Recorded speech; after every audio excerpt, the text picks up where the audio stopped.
Bon, subjectif, c'est un mot trop courant pour être facile.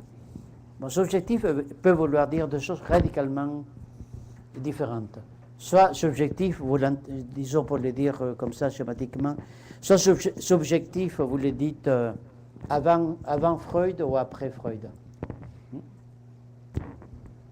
Avant Freud, subjectif veut dire moi personnellement. Je décide que je fais ce qui me chante, etc. Je suis auteur de ma vie. Je suis maître de mes décisions. J'ai fait ça parce que c'est ça que je veux faire, je compte faire, etc. Ça, c'est, pour le dire schématiquement, avant Freud. Après Freud, c'est autre chose. Après Freud, quand on sait, par ses lectures, éventuellement par un travail sur soi, par une cure, et quand on sait que le sujet, qui est chacun de nous, comprend des multiples dimensions méconnues du sujet lui-même. Oui, les étrangers ne sont pas seulement les gens qui viennent d'autres pays, voire d'autres planètes.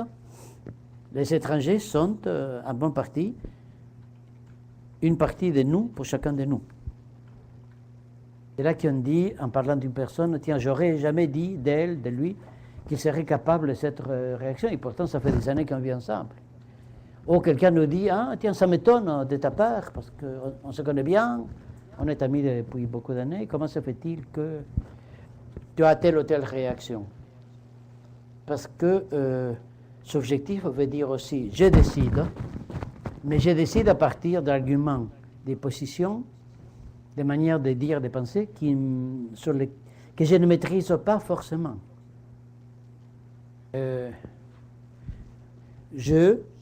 Première personne au singulier, je suis multiple. Le poète Rimbaud disait, donc, une phrase bien connue, je est un autre. C'est vraiment génial comme un poète peut l'être. C'est-à-dire que le premier inconnu, c'est chez moi. C'est-à-dire concrètement que ce qu'on appelle vulgairement la mauvaise mère elle est une bonne mère qui est allée dans une certaine direction, mais ce n'est pas un être tout à fait étranger. Elle aime beaucoup son enfant. Elle aime beaucoup, et apparemment tout d'un coup, il y a toute une logique à la chose, apparemment tout d'un coup, il se met à le battre. Elle sait que c'est pas bien, bien sûr, mais comme ils disent, c'est plus fort que moi. L'étranger est chez moi. Donc quand on dit rapport subjectif, et bon, c'est pour dire par exemple que parfois on est plein de courage, mais devant la première difficulté, on laisse tomber. Ça peut vouloir dire aussi le contraire. On a peur de tout, mais on ose des sacrifices tout à fait importants. Moi, je meurs de panique, mais quelqu'un chez moi, dans ma tête, comme on dit ordinairement, quelqu'un chez moi me pousse à telle ou telle action. Si les termes éthiques, donc, pour conclure, c'est une façon de parler, c'est une métaphore.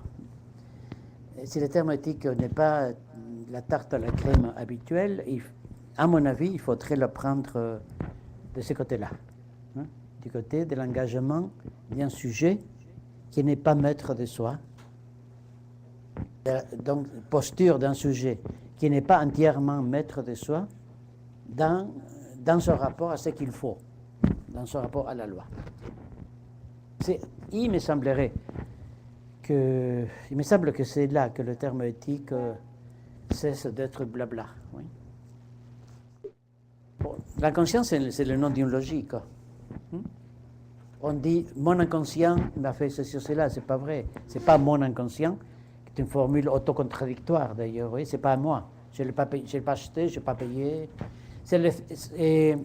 Inconscient veut dire, si on veut faire plus ou moins rigoureux, mais pas trop m'apaisantir, parce qu'il faut que je développe d'autres points aussi. Inconscient veut dire que les propos que je tiens, les attitudes que je développe, ce que je fais et ce que je ne fais pas, obéit à des mécanismes à des mécanismes rationnels, je reviens après, à des mécanismes rationnels que je ne maîtrise pas toujours. Inconscient veut dire que personne, quelles que soient ses éventuelles années de cure analytique, personne ne se possède à 100%. Oui? Inconscient veut dire, bon, je disais tantôt, inconscient veut dire que nous sommes plusieurs, moi. On dit en français une phrase qui me fait toujours rire, mais intéressante. Quand on dit « moi, personnellement, je… » Oui? 3, hein? Moi, personnellement, je n'aime pas ce genre de situation. Mais comment se fait-il que je tombe toujours sur la même? Et bon, quelqu'un chez toi doit aimer ça. Hein? Pas toi, mais… Hein? Oui. Et c'est pour ça qu'on ne peut pas dire très concrètement, on ne peut pas dire, on les connaît bien, cet enfant. Ça fait 10 ans qu'on suit sa famille, 4 ans qu'il est dans notre institution. Vous comprenez, je fais beaucoup d'analyses pratiques, hein, comme je disais hier, et vous comprenez, on les connaît bien. Non, on connaît un peu. On connaît un peu. Donc, inconscient veut dire qu'il y a une logique rationnelle, une logique, donc elle est rationnelle, qu'il y a une rationalité des comportements les plus absurdes, des attitudes les plus folles.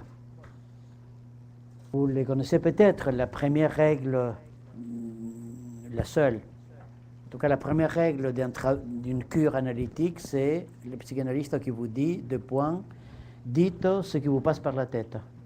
Ne cherchez pas des phrases de logique cartésienne. Hein? Il pleut, donc je me mouille.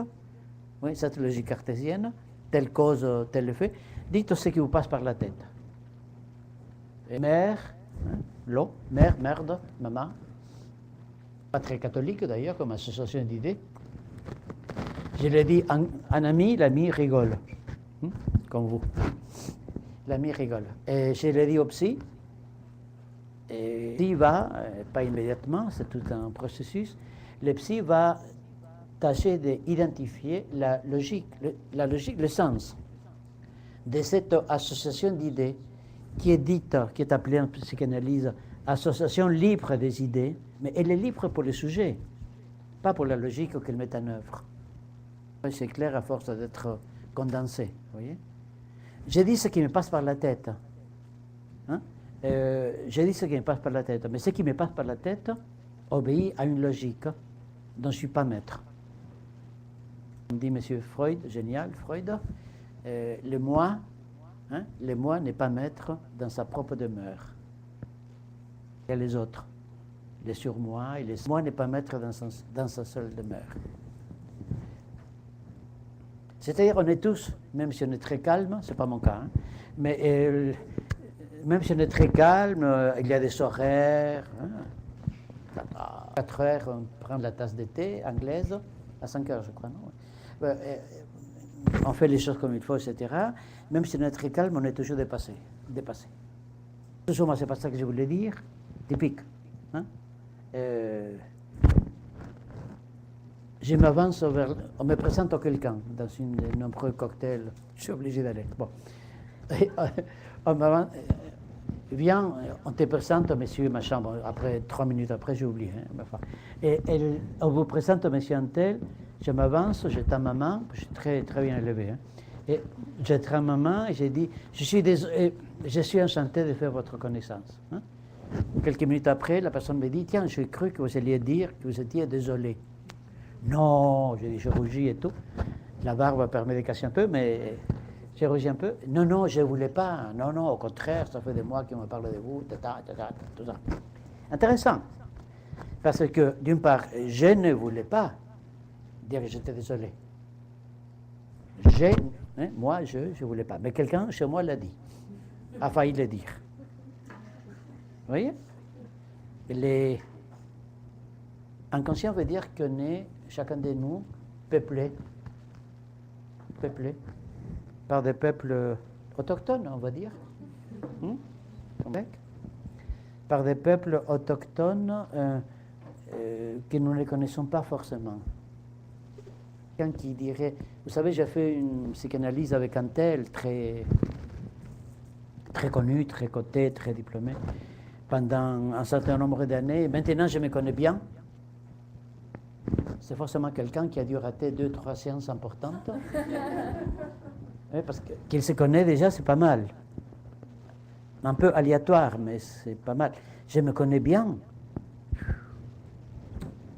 On est sans fin. Ça fait l'intérêt de chacun de nous. Hein, que tant qu'on n'est pas mort, on est vivant. Une grande pensée matinale. Tant qu'on n'est pas mort, on est vivant. Et tant qu'on est vivant, on est un sujet, on dit en psychanalyse, et les sujets, ça laisse à désirer.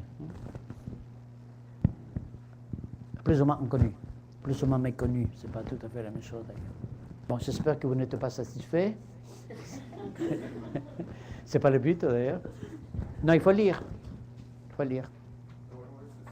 Et une conférence, un article de Freud, bon, il y a plein de trucs à lire, bien sûr, mais une conférence de Freud sur une difficulté de la psychanalyse, s'appelle l'article.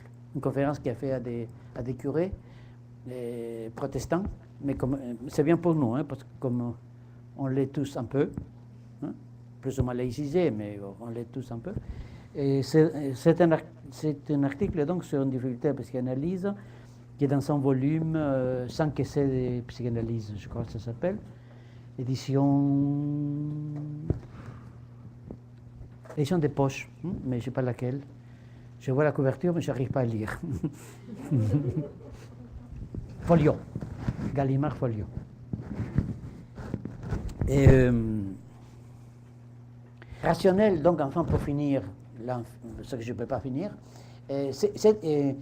on dit souvent dans une représentation romantique et pré-freudienne, surtout pré-lacanienne, on parle toujours de l'inconscient comme une sorte de puissance mystérieuse qui est cachée là-bas et surtout qui est irrationnelle.